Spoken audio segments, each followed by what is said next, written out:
Hi guys, it's Nicole, and today I've got a double page layout process video to share with you guys. I'm gonna tell you right now, you guys, I struggled to make this layout and the next couple that you're going to see on my channel. I'm not really sure what the issue was. I was excited to get to phase 3 of the Dark Side of Scrapbooking challenge that Lisa over at Life and Layouts and I are doing together. I was excited to kind of, get to the creative part, but I think it was kind of a combination of the fact that I don't love working with birthday photos. I got no good reason why. They're just not my favorite lately. I also was not in the mood to do double page layouts. However, my photos and design choices sort of dictated that these needed to be double page layouts. So I was really just kind of on the struggle bus, and I will be honest, had I been left to my own devices, I probably would have stayed downstairs and found other things to do and kind of continued to avoid this and just chalked it up to, oh, I didn't have time. Unfortunately, I keep making friends with people that are like doers, and they will ride my booty in the best way possible. So shout out to Lisa for kind of riding me through the phase 3 of the Dark Side and getting these layouts done. Otherwise, I don't think I would have finished them. This one and the following layout that I'm going to end up posting, these are both using sketches from Scrapbook Generation. They are both from the same bundle. I'll link it down below, but basically they were sketches for, they're all 2-page layouts, and I think the theme was like 10 photos. However, I ended up adding photos, so you can see I'm marking off this area where my photos are going to be so that I don't need to stitch that section. But I am adding a row, see if I can explain this, the 3x3 that's sitting off to the side, the square photo. That is true to the sketch. I added the sort of short horizontal size. I can't think of what size that is. I want to say it's probably 2x3. I decided that that was an easy way to add not only more photos, but to add some photos where if I cropped them as a square, I was kind of losing some of the stuff that was going on. And typically when I am matching up photos to sketches, I will take all of the photos that I think I want to use, drop them into my editing software, kind of get a good look at everything I want to use, and then I go cruising my sketches for sketches that have photos above and below that number and just kind of know that I'm going to be able to make it work. So I got all of these strips down, went ahead and did my stitching. I skipped that center portion because the photos are going to go across it. Now, this is where oh God, I'm so mad at myself. I messed up. If you can see on the left, there was a margin all the way around the 3 sides. Everything's flush to the center. I was not thinking. I'm pretty sure I was on a zoom crop while I was working on like the purple section, and I just automatically put it flush to the outer edge, forgetting that I actually need to have a 1-inch margin before the purple stripes start for it to kind of be balanced and stuff. Couple things I could have done to fix it depending on the headspace I was in. I was not in a good headspace, so one of the things I could have done was basically go find one more strip of purple pattern paper, like frogged that one stitch that's going into the white. I could have added another strip of purple, finished my stitching, and called it good. I did not do that. I was kind of like, I need something a little quicker. And I don't even think at this point I've figured it out yet, because at this point I'm like, okay, I'm great. Let me like start working on my photos that are going to go on the left, which this is where you can see all 3 photos on the lower portion are the ones that I added. So instead of having 3 photos over there, I'm able to squeeze in 6 without really adding a ton more space. And I kind of already knew that the embellishing on this layout, I was going to keep it simple and just do a bunch of stars. I think stars were depicted on the layout, but to me, stars just kind of goes with the birthday theme. I think I mentioned in the field day process video that June, it was just sort of like all stars everywhere and I couldn't get away from them. And it got to the point that they were starting to look weird. And this was the first layout I did. So at this point, the stars are still cute. I'm not over them. They don't look weird yet. After I put my like big photo block on here, even with the white border, it just, something was missing. It felt off. So I'm going to go ahead and add, to me, this is what I would consider a neutral. I didn't want to bring in like the purple. I didn't want to bring in, so to me, I bring a neutral or like a specialty paper. I think the choices I had that were in a 12-inch width was like a white glitter, which didn't really show up that well. And then I had this silver, like chrome kind of looking paper. I have no idea where I got this from.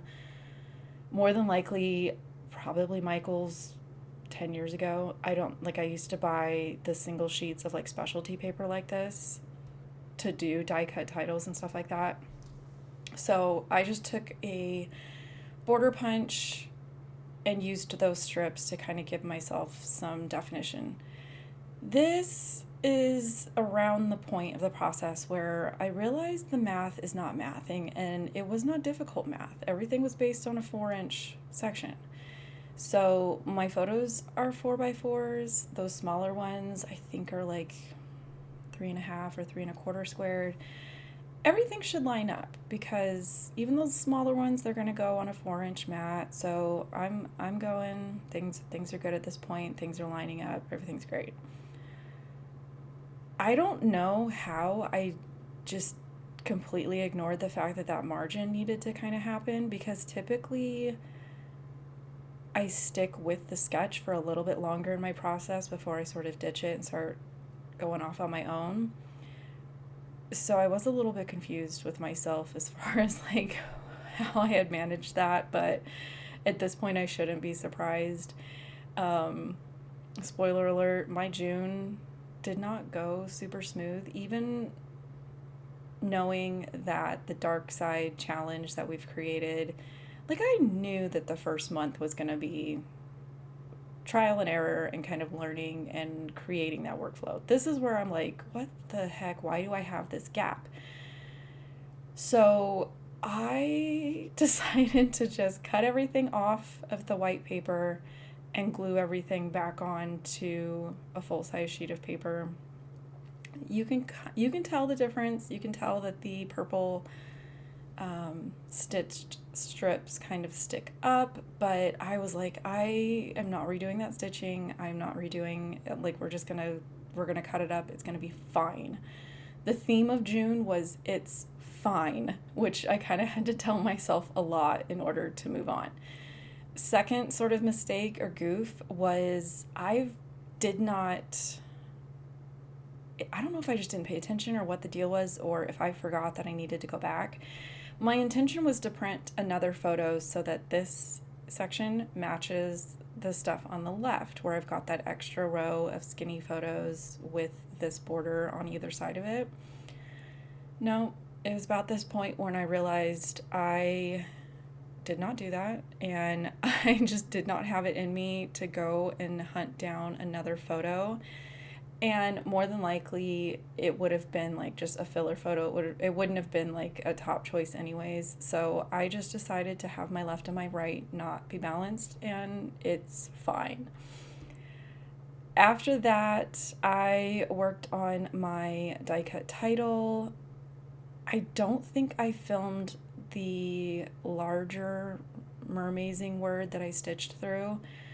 I'm pretty sure that was one of those things where I just kind of turned my camera off, turned on a TV show, and just kind of sat there and worked on it. So I apologize for that, but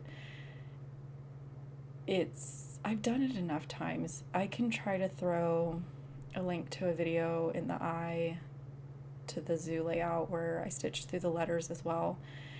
My advice when stitching through letters is to always kind of pick like a solid, more chunky font of letters and like a size that you how do I explain this? Basically, when you go to pierce the holes, you don't want the letter to sort of like fold in on itself, so it needs to have enough like area on either side of the like line that you're piercing your holes. So I like to use, I think I tend to use the same like bold font from scrapbook.com. I have the upper and the lowers, and I think today I used the lowers. But so you can see it's right there. And I'm trying to think at this point. I think I stitched my letters off of the page and then glued everything on. Sometimes I'll glue my letters on and then stitch through the entire layout. I didn't feel like fighting all those layers of paper, so I just went ahead and stitched through the letters and then glued them on. The only difference is if you glue the letters first and then stitch through the whole page, the letters themselves are a little bit more flat and like neat. I was okay with having a little bit of like added lift or dimension. It was fine for me. So I'm gonna fill in the rest of my title, and basically I just kind of came up with what a Mermazing birthday. This was another one of those things where I spent way too much time trying to think of a title, and eventually I was just like, we're just gonna kind of wing it and go with it because I need to move on. Like I knew that I wanted to at least get my layouts done that I planned for the month, kind of to prove to myself that I could. Like I could kind of knuckle down, I could carve out the time and get it done. And then if it takes me into like now into July to deal with all the clips and sharing online and stuff like that, that's fine. So I did end up, I kind of did like an assembly line style because like I said, 3 of the 4 layouts I planned for June were all her birthday. So it was all the same supplies and kind of the same theme, and a lot of, like I said, stars and these tone-on-tone prints from Doodlebug. So I did like 90% of the layouts, and then I would stop, do the next one, and I saved journaling, dating, and like a couple little finishing touches, and just did them all at the same time so that I wasn't kind of stopping to go type up my journaling and print it. I just decided to get the majority of the layout done, move on to the next one, get the majority of it done, move on to the next one. And then for most of like I even pulled out these embellishments thinking like maybe they would work. I don't know if I just wasn't in the mood or they just were kind of the wrong colors. I just really wanted like some simple stuff going on, I guess. So I took the scraps of those tone-on-tone papers and cut a bunch of stars. To get the framed stars, I stacked 2 of the die cuts together and just taped them together with some Scotch tape, and then I leave them taped together until I'm done cutting like all of them. The frames, I do like to put at least 1 layer of a white cardstock cut underneath it. The solid ones are fine. I put those down flat, but the framed ones, I wanted them to have a little bit more stability, so I did go ahead and I just did 2 layers for those. I did kind of think that I wanted to go crazy like I do with the title and do a bunch of stacked layers, but like I said, I was to the point where I kind of had to just remind myself it's fine. We're gonna go with done is better than like obsessed over, and you know, you got to keep moving. So I'm pretty sure, even though I did modify the sketch with the photos and stuff, I'm pretty sure I kept my embellishment clusters to the general areas that she had shown on the sketch. And then for all 3 birthday layouts that I did a bunch of these tiny stacked stars that I absolutely love. They are definitely a labor of love to make, but this is one of those things that I'll sit here and glue while I'm waiting for like a video to export or upload to YouTube, or I'll catch up on like a TV show, catch up on some YouTube, that kind of thing. I'll just sit here and cut a bunch of them, a bunch of white layers, and start stacking them. And the nice thing about doing them along with this first layout was that I had them like readily available for the other two layouts that were coming too. And then it ended up being the fourth layout that I'm gonna do is school themed, and so I was like, okay, let's just keep going with these stars, and I had a bunch of the white bases ready to go. So when it came time to do that one, I just needed to cut the pattern paper for the top layer to match that layout as well. At this point, I went ahead, this is probably a week later. You can tell my desk is just getting progressively worse. I am on the journaling phase for all of these layouts. I ended up just typing up like a block of journaling and printing it out and cutting it to be the same size as those two smaller photos. And then I'm going to go ahead and do that stitch detail around this square as well.